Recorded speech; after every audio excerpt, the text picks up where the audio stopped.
नमस्कार।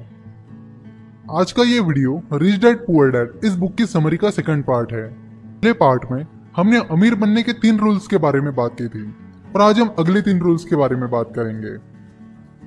अमीर लोग और अमीर बनते जा रहे हैं, गरीब लोग और गरीब बनते जा रहे हैं और मिडिल क्लास लोग स्ट्रगल कर रहे हैं क्योंकि पैसों के बारे में हमें स्कूल में नहीं सिखाया जाता। स्कूल में हमें स्कॉलास्टिक और प्रोफेशनल स्किल्स के बारे में सिखाया जाता है पर हमें फाइनेंशियल स्किल्स के बारे में नहीं सिखाया जाता। इसलिए आज डॉक्टर्स, इंजीनियर्स, मैनेजर्स एटसेट्रा जिन्होंने स्कूल कॉलेजेस में अच्छे ग्रेड्स लाए थे वो आज अच्छी सैलरी होने के बावजूद भी फाइनेंशियली स्ट्रगल कर रहे हैं। पहले 3 रूल्स के बारे में हमने पिछले वीडियो में बात की थी, तो अब चौथे रूल से शुरुआत करते हैं। तो चौथा रूल है कि आपके पास हमेशा मल्टीपल इनकम सोर्सेस होने चाहिए। बहुत सारे लोगों का एक ही इनकम सोर्स होता है और वो है उनकी सैलरी। वो कहते हैं कि वो बहुत सेफ खेलना चाहते हैं, इसलिए वो सिर्फ सैलरी पर ही डिपेंड रहते हैं, पर वो ये नहीं समझ पाते कि एक ही इनकम सोर्स पर डिपेंड रहना कितनी बड़ी रिस्क है।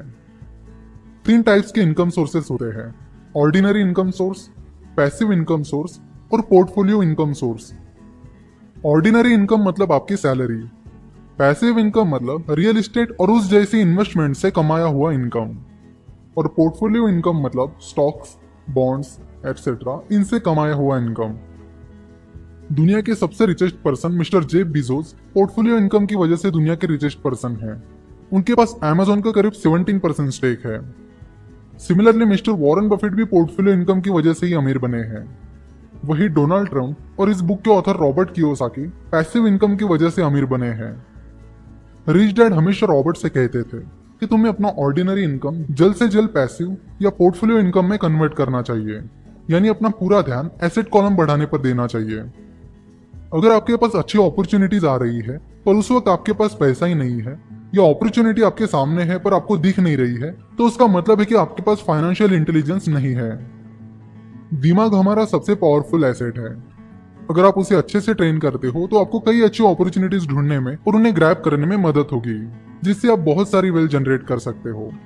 और रिच डैड का अगला रूल इसी के बारे में है। तो 5वां रूल है आपको लर्निंग पर यानी सीखने पर फोकस करना होगा। आपको अपने माइंड को फाइनेंशियली ट्रेन करना होगा। आपका माइंड फाइनेंशियली ट्रेन्ड होगा तभी वो फाइनेंशियल अपॉर्चुनिटीज को देख पाएगा। कोई भी चीज सीखते वक्त आपको अपना माइंड खुला रखना चाहिए। बहुत सारे लोग जब उनके सामने कोई नई आइडिया आती है तो वो उसे पूरी तरह नहीं सुन लेते, पर जो लोग सही में इंटेलिजेंट होते हैं वो नई आइडियाज का स्वागत करते हैं और बोलने से ज्यादा सुनने पर फोकस करते हैं।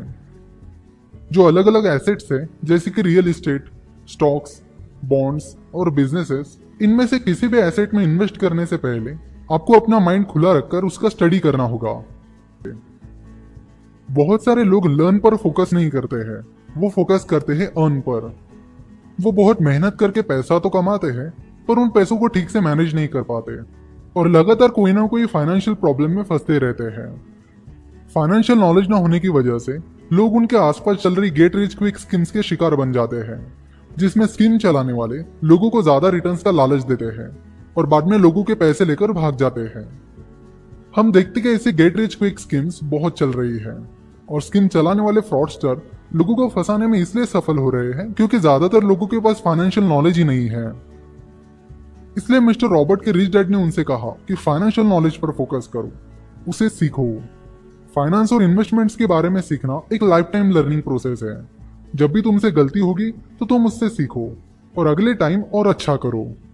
गलतियों से बिल्कुल भी मत डरो। जब कोई जीतने के लिए खेलता है तो गलतियां होती है, तो इम्पोर्टेंट है कि उस गलती से सीखकर अगले टाइम और बेहतर परफॉर्म करना।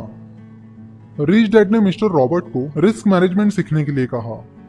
मिस्टर वॉरेन बफेट कहते हैं कि risk comes from not knowing what you are doing, यानी आप क्या कर रहे हो ये अगर आपको पता नहीं है तो वो रिस्क है।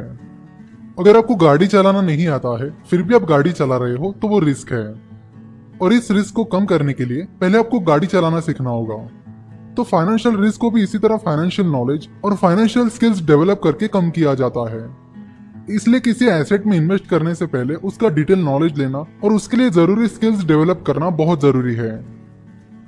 1989 में जब मिस्टर रॉबर्ट कियोसाकी यूएस में जहां पर वो रहते थे वहां के नजदीक के एरिया से गुजर रहे थे, तब उन्हें वहां पर सब जगह घरों के सेल के बोर्ड दिखे। तब इकोनॉमी डिप्रेस थी, स्टॉक मार्केट क्रैश हुआ था और रियल एस्टेट मार्केट भी खराब अवस्था में था। उन्होंने देखा कि वहां पर एक घर के सेल का नोटिस बोर्ड काफी टाइम से लगा हुआ था। फिर मिस्टर रॉबर्ट उस घर के ओनर से मिले और ऐसे उन्होंने उस घर के ओनर से पूछा कि आप ये घर कितने में बेच रहे हो।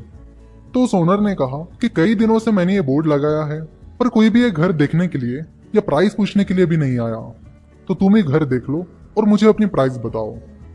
मिस्टर रॉबर्ट को वो घर बहुत पसंद आया और उन्होंने उसे $20,000 में खरीद लिया। उन्होंने तुरंत उस घर में किराएदार रखे।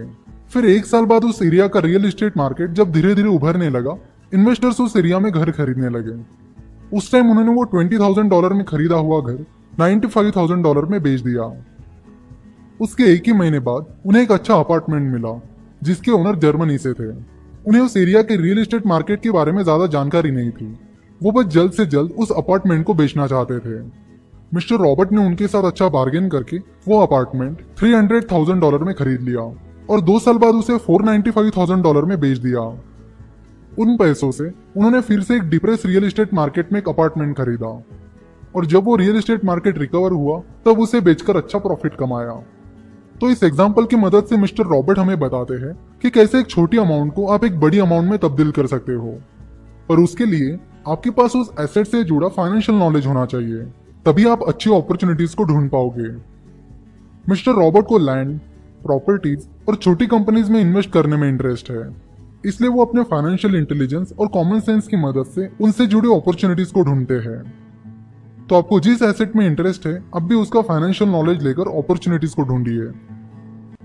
रिच डैड का 6वां रूल है, पुअर और मिडिल क्लास लोग पैसों के लिए काम करते हैं, वही अमीर लोगों के लिए पैसा काम करता है। रिच लोग अपने एसेट कॉलम को बढ़ाने में लगे होते हैं। उस एसेट कॉलम से उन्हें जो इनकम मिलता है उसे वापस वो एसेट कॉलम में री इन्वेस्ट करते हैं। इस तरह उनका पैसा उनके लिए लगातार काम करता है। किसी एसेट क्लास में इन्वेस्ट करने से पहले जिस शख्स ने उस एसेट में पहले इन्वेस्ट किया है या जो लोग उस एसेट में इन्वेस्ट करके सक्सेसफुल बने हैं उन्हें आप मिलो। अगर मिलना पॉसिबल नहीं है तो उनके बारे में पढ़ो और उस एसेट क्लास के बारे में डीप नॉलेज लेने का प्रयास करो। तो ये थे मिस्टर रॉबर्ट कियोसाकी के रिच डैड ने उन्हें बताए हुए 6 रूल्स। इन 6 रूल्स की सबसे महत्वपूर्ण बात यह है कि आपको इन्हें अमल में लाना होगा, तभी आप वेल्थ क्रिएट कर सकते हो। अब ये आपके हाथ में है कि जो पैसा आप कमाते हो उसे पूरा खर्च करके आपको पुअर और मिडिल क्लास की कैटेगरी में रहना है या उसे एसेट कॉलम में डालकर आपको रिच बनना है। So take action, that is very important. Rich dad के ये 6 रूल्स इस वीडियो को शेयर करके जरूर अपने सारे फैमिली मेंबर्स और फ्रेंड्स तक पहुंचाएं।